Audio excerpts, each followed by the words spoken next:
இறைவாக்கு வாழ்வின் விளக்கு.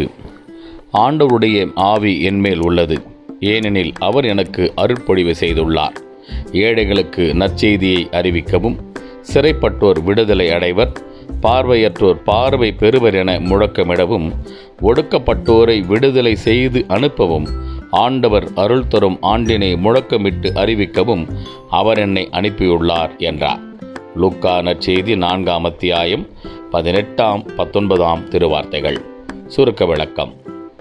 சமூகத்தில் இழிநிலையோராக கருதப்பட்டோரை, உடலாலும் உள்ளத்தாலும் காயப்படுத்தப்பட்டோரை, மனிதராகவே மதிக்கப்படாதோரை அழைத்து அரவணைத்து அழைத்துச் சென்று உடனிருந்து உணவில் இணைந்து உறவாடி வாழ்வுக்கு நேராய் வழிநடத்தவும், அவர்தம் வாழ்வில் மேன்மை அடையவும் முன்னிலைப்படுத்தப்படவும் தான் வந்ததாக பகிரங்கமாக ஆண்டவர் அறிவிக்கின்றார்.